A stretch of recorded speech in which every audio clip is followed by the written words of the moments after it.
ಗುರು ಕೃಪೆ ಇಲ್ಲದೆ ಯಾವುದೂ ಸಾಧ್ಯ ಇಲ್ಲ. ಈ ಯಜ್ಞ ಎಲ್ಲ ನೀವು ಬೇರೆ ಎಲ್ಲೋ ಹೋಗಿ ಮಾಡ್ಲಿಕ್ಕಾದ್ರೆ ಲಕ್ಷಗಟ್ಟಲೆ ಖರ್ಚಾಗುತ್ತೆ. ಅದ್ರದ್ದು ಫಲ ಎಲ್ಲ ನಿಮಗೆ ಇವತ್ತು ಸ್ವಾಮೀಜಿ ದಾರೆ ಎರೆದ್ರು. ಆ ಕಲಶದ ಅಷ್ಟು ನೀರನ್ನು ಅವರು ಕಾವೇರಿಗೆ ಹಾಕ್ತಾರೆ. ಯಾವೆಲ್ಲ ರೈತರು ಇದರೆಲ್ಲ ಸ್ನಾನ ಮಾಡ್ತಾರೆ, ಇದು ಕಾವೇರಿಯಲ್ಲಿ ತಂದು ಹರಿತಾಳೆ, ಆ ಎಲ್ಲ ರೈತರಿಗೂ ಅದರ ಫಲ ಸಿಗುತ್ತೆ. ನೋಡಿ ಸನ್ಯಾಸಿಗಳ ವಿಷನ್ ಎಷ್ಟು ದೊಡ್ಡ ಇರುತ್ತೆ. ಒಳ್ಳೆ ತಂದೆ ತಾಯಿ ಸಿಗೋದು ಕಷ್ಟ, ಒಳ್ಳೆ ಮಣ್ಣಲ್ಲಿ ಹುಟ್ಟೋದು ಕಷ್ಟ.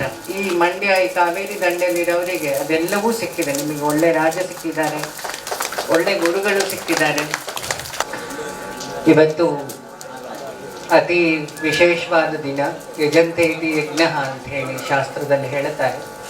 ಎಲ್ಲರೂ ಒಂದುಗೂಡಿದಾಗ ಒಂದು ಚೈತನ್ಯ ಆಗುತ್ತಂತೆ. ಎಲ್ಲ ಶಕ್ತಿಗಳು ಒಂದುಗೂಡಿ ಚಾಮುಂಡೇಶ್ವರಿ ಹೇಗೆ ಆದ್ಲು ಮಹಿಷಾಸುರನ ಸಂಹಾರಕ್ಕೆ, ಅದೇ ಥರ ನಾನು ಮತ್ತೆ ಬೇಬಿ ಮಠದ ಸ್ವಾಮೀಜಿಗಳಲ್ಲಿ ಕಾವೇರಿ ಆರತಿ ಮಾಡಬೇಕಾದ್ರೆ ಅವರೊಂದು ಹೇಳಿದ್ರು, ದೇಶಕ್ಕೆಲ್ಲ ಅನಾಹುತ ಆಗುತ್ತೆ, ಏನು ಮಾಡೋಣ. ಅವಾಗ ಮೂಲಿಕಾ ಯಜ್ಞ ಮಾಡಿದ್ರೆ ಹೇಗೆ, ಯಾಕೆ ಇದು ಪ್ರತಿ ವರ್ಷ ನಮ್ಮ ಆಶ್ರಮದಲ್ಲಿ ಮಾಡ್ತಾ ಇರ್ತಾರೆ. ಇದಕ್ಕೆ ಈಗ ಹಾಕಿದ ಮೂಲಿಕೆಗಳು ಒಂದು ಕ್ಷಮೆ ಇರಲಿ, ಅವರು 1116 ಕಲೆಕ್ಟ್ ಮಾಡಿ ಕೊಡಬೇಕಿತ್ತು. ಅವರು ಅರ್ಜೆಂಟಲ್ಲಿ 500 ತಂದು ಆ ವಾಯು ಶುದ್ಧಿ ಆಗುತ್ತೆ. ಈ ನಮ್ಮ ಶಾಸ್ತ್ರದಲ್ಲಿ 2 ಸ್ಯಾನಿಟೈಸರ್ ಹೇಳಿದ್ದಾರೆ, ಒಂದು ಅಗ್ನಿಹೋತ್ರ, ಇನ್ನೊಂದು ಧನ್ವಂತರಿ ಯಾಗ ಅಂತ ಹೇಳಿ. ಸ್ವಾಮೀಜಿ ಈಗ 2 ಮಂಡಲ, ಒಂದು ಮಂಡಲ 48 hours, ಆ ಒಂದು ಮಂಡಲ ಕಾಲ ಈ ಯಜ್ಞವನ್ನು ಇಲ್ಲಿ ಮಾಡಿದ್ದಾರೆ. ಖುಷಿ ವಿಚಾರ ಏನಂದ್ರೆ ಸ್ವಾಮೀಜಿ ಆಶ್ರಮದ ಹೆಸರು ಚಂದ್ರವನ, ಅಂದ್ರೆ ಯದು ವಂಶಕ್ಕೆ ಸಂಬಂಧಪಟ್ಟ ಹೆಸರದು. ಯಾಕೆ ಕೃಷ್ಣನ ವಂಶದ ಕುಲದೇವರು ಚಂದ್ರ. ಇವತ್ತು ಮೈಸೂರು ರಾಜರು ಇಲ್ಲಿ ಯದು ವಂಶದ ರೆಪ್ರೆಸೆಂಟೇಟಿವ್ ಆಗಿ ಅವರು ಬಂದಿದ್ದಾರೆ. ಮತ್ತೆ ನಮ್ಮ ಡಿ.ಟಿ. ದೇವೇಗೌಡರು ಬಂದಿದ್ದಾರೆ. ಫಿಲ್ಟರ್ ಇಲ್ಲದೆ ರಾಜಕಾರಣ ಮಾಡೋ ಯಾರು ಒಬ್ರು ಇದ್ರೆ ಮೈಸೂರಿನಲ್ಲಿ ಡಿ.ಟಿ. ದೇವೇಗೌಡರು. ಮತ್ತೆ ನನಗೆ ತಾಯಿ ಮನೆ ಬೇಬಿ ಮಠ ಆದ್ರೆ ತಂದೆ ಮನೆ ಬೆಳಗಾವಿ, ಸ್ವಾಮೀಜಿಗಳು ಇಲ್ಲೇ ಇದ್ದಾನೆ. ಎಲ್ಲ ಗುರುಗಳು, ಅವರಿಗೆಲ್ಲ ನಮಸ್ಕಾರ ಮಾಡ್ತಾ, ಈ ಯಜ್ಞಗಳು ಮಾಡೋದ್ರಿಂದ ಪ್ರಕೃತಿಯಲ್ಲಿ ಆಗೋ ಅನಾಹುತಗಳು ತಡಿಬೋದು. ಯಾಕೆ ಅಗ್ನಿ ಆರಾಧನೆಯಿಂದ ಅಗ್ನಿಗೆ ಸಂಬಂಧಪಟ್ಟ ದೋಷ ಹೋಗ್ತದೆ. ಜಲಾರಾಧನೆ ಕಲಶಾರಾಧನೆಯಿಂದ ವರುಣನಿಂದ ಬರೋ ಸಮಸ್ಯೆಗಳು ನಿಲ್ಲುತ್ತೆ. ಪೃಥ್ವಿಯಲ್ಲಿ ಅನ್ನದಾನ ಮಾಡೋದ್ರಿಂದ ಭೂಮಿ ಶಾಂತಿ ಆಗುತ್ತೆ. ಮತ್ತೆ ವಾಯುತತ್ವ, ಶಂಖ ಶಬ್ದ ಎಲ್ಲ ವಾಯುತತ್ವಕ್ಕೆ ಸಂಬಂಧಪಟ್ಟಿದ್ದು, ಅದರಿಂದ ವಾಯುವಿನಲ್ಲಿ ಸಂಭವಿಸೋ ಅನಾಹುತಗಳು ನಿಲ್ಲುತ್ತೆ. ಕಾರಣ ಇಷ್ಟೇ, ಹಿಂದೆ ಎಷ್ಟೋ ಋಷಿಗಳು, ಯಾಕೆ ನನ್ನ ಗುರುಗಳೊಬ್ಬರಿದ್ರು ಚಂದ್ರಶೇಖರ ಭಾರತಿಗಳು ಅಂತ ಹೇಳಿ, ಶೃಂಗೇರಿ ಭಾರತಿ ತೀರ್ಥ ಗುರುಗಳು. ಇವತ್ತು ನಾನಿಲ್ಲಿ ಕೂತಿದ್ದೀನಿ ಅಂದ್ರೆ ಅದು ಕಾರಣ. ಅವರು ಬಾಳೆಲೆ ನೀರ್ ಮೇಲೆ ಹಾಕಿ ಆಚೆ ದಡದಾಡ್ತಾ ಇದ್ರು, ಅಂತ ದೊಡ್ಡ ತಪಸ್ವಿಗಳು. ಈ ಋಷಿಗಳ ಕಾಲದಲ್ಲಿ ಅವರೆಲ್ಲ ತಮ್ಮ ತಪಶಕ್ತಿಯಿಂದ ಭಾರತವನ್ನು ಪ್ರೊಟೆಕ್ಟ್ ಮಾಡ್ತಾ ಇದ್ರು. ಈಗಿರೋ ಪ್ರಧಾನಿಗಳು ಅದೇ ಕೆಲಸವನ್ನೇ ಮಾಡೋದು. ನೋಡಿ, ಮೋದಿ ಅವ್ರು ಏನೇ ಮಾಡ್ಬೇಕಾದ್ರೆ ಮೊದಲು ಕೇದಾರಕ್ಕೆ ಹೋಗಿ ಧ್ಯಾನ ಮಾಡಿ ಮಾಡ್ತಾರೆ. ಅರ್ಥ ಇಷ್ಟೇ, ಫಸ್ಟು ಶಾಸ್ತ್ರ, ಆಮೇಲೆ ಶಸ್ತ್ರ. ಸೊ ಇಡೀ ಜಗತ್ತನ್ನ ಪ್ರೊಟೆಕ್ಟ್ ಮಾಡೋಕ್ಕೆ ಸನ್ಯಾಸಿಗಳ ಕೈಲಾಗ್ತದೆ. ಈಗಷ್ಟೇ ನಾವು ಚಾಮುಂಡೇಶ್ವರಿಯ ಹೆಸರು ಹೇಳ್ತಾ ಇತ್ತು, ಅದಕ್ಕೆ ಸಂಬಂಧಪಟ್ಟವರು ಬಂದರು, ದೀಕ್ಷಿತರು ಬಂದಿದ್ದಾರೆ. ನೋಡಿ, ಈ ಹಿಂದೂ ಧರ್ಮ, ನನ್ನ ಗುರುಗಳು ಹೇಳ್ತಾ ಇದ್ರು 2035 ಇಡೀ ಜಗತ್ತು ಸನಾತನ ಆಗಿ ಕನ್ವರ್ಟ್ ಆಗುತ್ತೆ. ಈ ರಾಜಕಾರಣಕ್ಕಾಗ್ಲಿ ಅಧಿಕಾರಕ್ಕಾಗ್ಲಿ ಒಂದು ಅವಧಿ ಇದೆ, ಆದ್ರೆ ಧರ್ಮಕ್ಕೆ ಯಾವತ್ತೂ ಅವಧಿ ಅಂತಿಲ್ಲ. ಎಲ್ಲಾ ಮಠಾಧಿಪತಿಗಳು ಮನಸ್ಸು ಮಾಡಿದ್ರೆ ಇಡೀ ಸೃಷ್ಟಿಯನ್ನೇ ಬದಲಾಯಿಸ್ಲಿಕ್ಕಾಗತ್ತೆ. ಅದನ್ನೊಂದು ದೊಡ್ಡ ಪ್ರಯತ್ನ ಬೇಬಿ ಮಠದ ಸ್ವಾಮಿಗಳು ಮಾಡಿದ್ದಾರೆ. ಒಬ್ಬ ಸನ್ಯಾಸಿ ಊರಲ್ಲಿದ್ರೆ ಊರು ವೃದ್ಧಿ ಆಗುತ್ತೆ ಅನ್ಲಿಕ್ಕೆ ಬೇಬಿ ಮಠದ ಸಣ್ಣ ಎಕ್ಸಾಂಪಲ್ ಕೊಡ್ತೀನಿ. ಸ್ವಾಮೀಜಿ ಬರೋ ಮೊದಲು ಇಲ್ಲಿ ಏನಿರ್ಲಿಲ್ಲ, ಅವ್ರು ಬಂದ ಮೇಲೆ ಏನೆಲ್ಲ ಡೆವಲಪ್ ಆಗಿದೆ, ಇಲ್ಲಿರೋರಿಗೆ ಎಷ್ಟು ಹೆಲ್ಪ್ ಆಗಿದೆ. ಮೊನ್ನೆ ಕುಂಭಮೇಳ, ಒಬ್ಬ ಟೀ ಅಂಗಡಿಯವನು 15 ಲಕ್ಷ ದುಡ್ದ. ನನ್ನ ಡಿವೋಟಿಯಲ್ಲಿ ಮೈನ್ ಆಫೀಸರ್ ಆಗಿದ್ರು ಆಶೀಶ್ ಗೋಯಲ್ ಅಂತ ಹೇಳಿ. ಅವ್ರ ಹತ್ರ ನಾನು ಕೇಳಿದೆ ಎಲ್ಲರಿಗೆ ಎಷ್ಟು ಉಪಕಾರ ಆಯಿತು ಅಂದರೆ, ಜನ ಎಷ್ಟು ಬಂದ್ರು, ಮಿಡಲ್ ಕ್ಲಾಸ್ ಅವರಿಗೆ ಮಿನಿಮಮ್ ಪ್ರತಿಯೊಬ್ಬರಿಗೂ ಏನೆಲ್ಲ ತಿಂಡಿ ಅಂಗಡಿ ಇಟ್ಕೊಂಡಿದ್ರು ಅವರೆಲ್ಲ ಒಂದು 15-20 ಲಕ್ಷ ದುಡ್ದಿದ್ದಾರೆ ಗುರೂಜಿ. ಸೊ ಆಧ್ಯಾತ್ಮದಿಂದ ಆರ್ಥಿಕತೆ, ಸಮಾಜದ ರಕ್ಷಣೆ ಎರಡೂ ಆಗುತ್ತೆ ಎನ್ಲಿಕ್ಕೆ ಬೇಬಿ ಮಠದ ಸ್ವಾಮಿಗಳ ಸಾಕ್ಷಿ. ಅವರು ಪ್ರತಿ ವರ್ಷ ಇಲ್ಲೇನಾದ್ರು ಹೊಸ್ತು ಮಾಡಬೇಕಾದ್ರೆ ಈ ನಮ್ಮ ಗಂಗಾರತಿ ಹೇಗಾಯ್ತು, ಕಾವೇರಿ ಆರತಿಯನ್ನು ಶುರು ಮಾಡಿದವರು ಸ್ವಾಮೀಜಿ. ಆಮೇಲೆ ಆರತಿ ಎಲ್ಲ ಕಡೆ ಶುರುವಾಯ್ತು, ಆದ್ರೆ ಸ್ಟಾರ್ಟಿಂಗ್ ಪಾಯಿಂಟ್ ಅಲ್ಲಿ ಅದು ಬೇಬಿ ಮಠ. ಕಾವೇರಿ ಆರತಿಯನ್ನು ಶುರು ಮಾಡಿದ್ರು. ಕಾವೇರಿ ಅಂದ್ರೆ ಅಗಸ್ತ್ಯರ ಹೆಂಡತಿ ಲೋಪಾಮುದ್ರ ಅಂತ ಹೇಳಿ. ಕಾವೇರಿ ನದಿಯಲ್ಲಿ ಸ್ನಾನ ಮಾಡುವುದು ಒಂದೇ, ಶ್ರೀಚಕ್ರದಲ್ಲಿ ಮುಳುಗೇಳುವುದು ಒಂದೇ. ಇಡೀ ಕಾವೇರಿಯ ತಾಕತ್. ಯಾಕೆ ಅಗಸ್ತ್ಯರಿಗೆ ಶ್ರೀಚಕ್ರ ಉಪದೇಶ ಮಾಡಿದ್ದೇ ಲೋಪಾಮುದ್ರ, ಲೋಪಾಮುದ್ರನಿಗೆ ಉಪದೇಶ ಮಾಡಿದ್ದು ಹಯಗ್ರೀವ್. ಅಗಸ್ತ್ಯರಿಂದ ಶಂಕರಾಚಾರ್ಯರಿಗೆ ಬಂತು, ಮತ್ತೆ ಎಲ್ಲಾ ಕಡೆ ಶ್ರೀಚಕ್ರ ಪ್ರತಿಷ್ಠೆ ಆಯಿತು. ಯಾಕಂದ್ರೆ ನಾವು ಯಾವ ಜಾಗದಲ್ಲಿ ಕೂತಿದ್ದೀವಿ ಅಂತ ಸ್ವಲ್ಪ ನಮಗೆ ಅದರ ಸ್ಯಾಂಟಿಟಿ ಗೊತ್ತಿರಬೇಕು. ಅದು ಗೊತ್ತಿದ್ರೆ ನಮಗೆ ಅದರ ಇಲ್ಲಿ ಯಜ್ಞ ಆದ್ರೆ ಎಷ್ಟು ಫಲಿಸುತ್ತೆ ಅನ್ನೋ ಪಾವಿತ್ರತೆಯು ಗೊತ್ತಾಗುತ್ತೆ. ಸೊ ಹಾಗಾಗಿ ಊರಲ್ಲಿ ಕುಂಭಮೇಳ ಆಗ್ಲಿ ಅಂತ ಹೇಳಿ ನಿನ್ನೆ ಯಾವುದೋ ಭಾಷಣದಲ್ಲಿ ನಾನು ಹೇಳ್ತಾ ಇದ್ದೆ, ಆದ್ರೆ ಅದು ಬೇಬಿ ಮಟ್ಟದಲ್ಲಿ ಆಕ್ಷನ್ ಅಲ್ಲಿ ಶುರುವಾಗಿದೆ. ಇದರಿಂದ ಎಲ್ಲ ಸನಾತನ ಧರ್ಮಗಳು ಒಗ್ಗೂಡ್ತಾರೆ.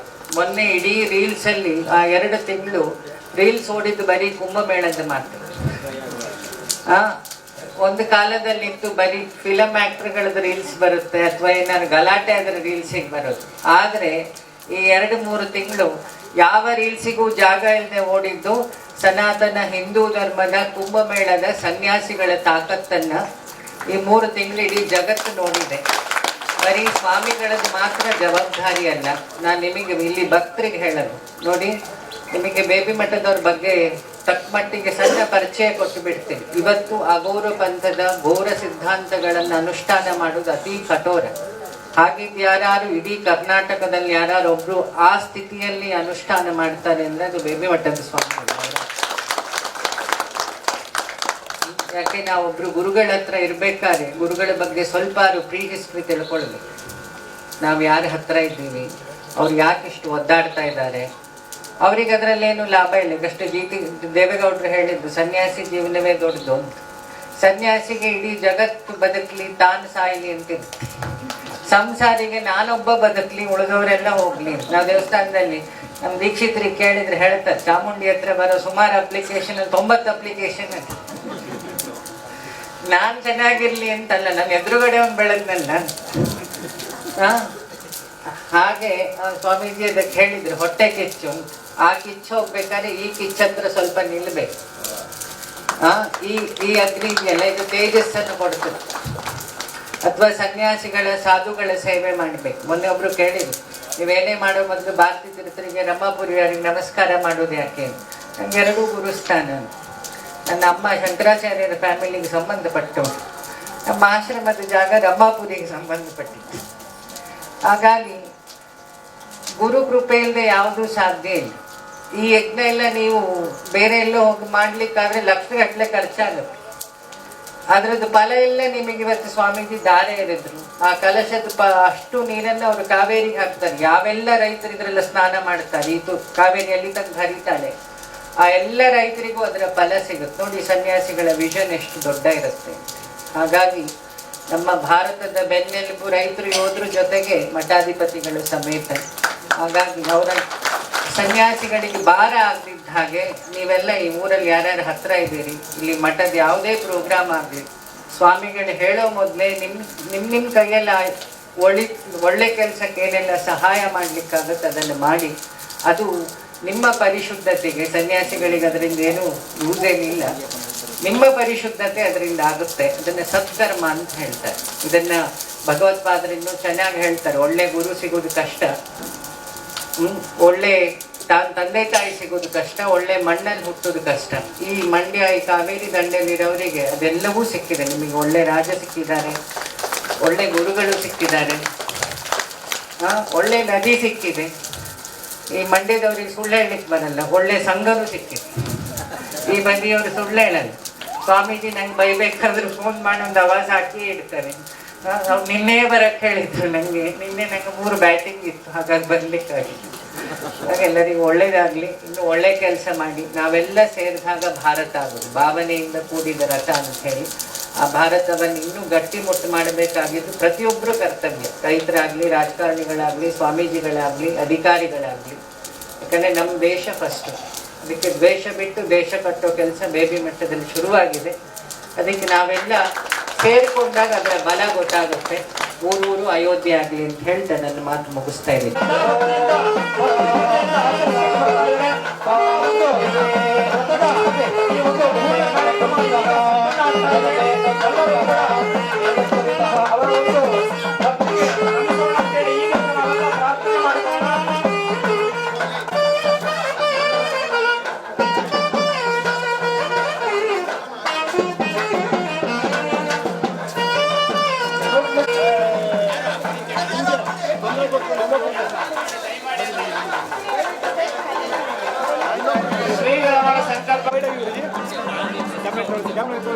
Back light ಹೊಡೆಯುತ್ತೆ.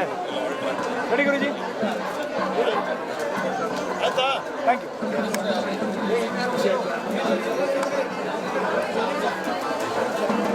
ಎಲ್ಲಿ ಸ್ವಲ್ಪ ಸಿಗದೆ ಅಪರೂಪ. ಹಾಂ, ಮುಂದೆ ನೋಡಿ ಅಣ್ಣ, ಮುಂದೆ ನೋಡಿ ಅಣ್ಣ. ಸರಿ, ಎಲ್ಲ ಸ್ವಲ್ಪ ಹಾಗೆ ಇರಿ, ನಗ್ತಾ ಇರಿ. ಗುರುಜಿ ಬನ್ನಿಮ್ಮ. ರೆಡಿಮ್ಮ, ಇಲ್ಲಿ ನೋಡಿಮ್ಮ. ಎಲ್ಲಿ ಸರ್ ಸ್ವಲ್ಪ ಗುರುಗಳ, ಇಲ್ಲಿ ನೋಡಿ ಗುರುಗಳ.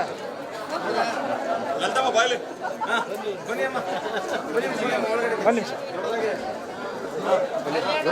ಸೈಡು ಗುರುಗಳ ಹಿಂದೆ ಬನ್ನಿ, ಒಂಚೂರು ಹಿಂದೆ ಬನ್ನಿ ಸ್ವಲ್ಪ.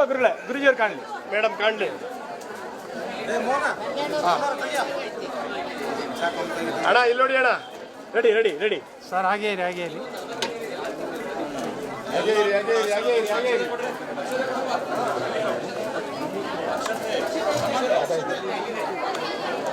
ಅದೇ ಕೆಲಸ ಮಾಡ್ತೀವಿ.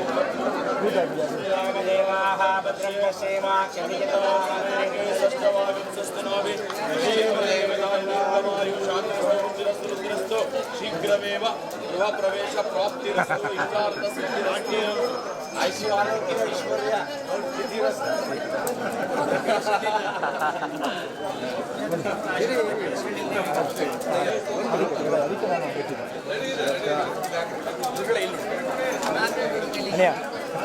ಹಂಗೆ ಇರಿ ಸರ್. ಸ್ವಲ್ಪ ಈ ಕಡೆ ಬೇಗ ಬರಲ್ಲ.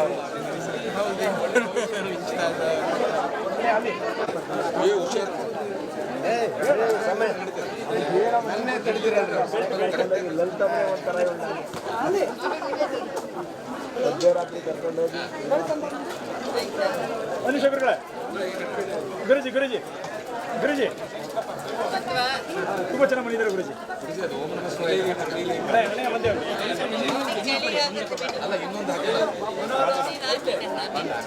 ಇನ್ನೊಂದು ಸಾಲ ಕೊಡಪ್ಪ. ಒಳಗೆ ಬನ್ನಿ ಗುರುಗಳೇ.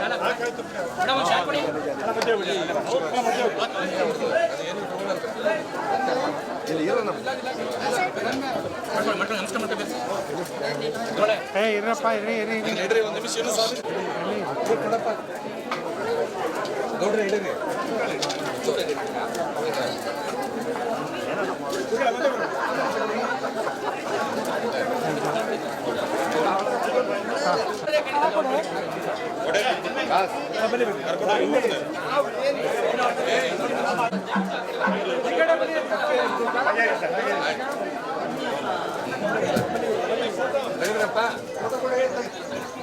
ಇಲ್ಲ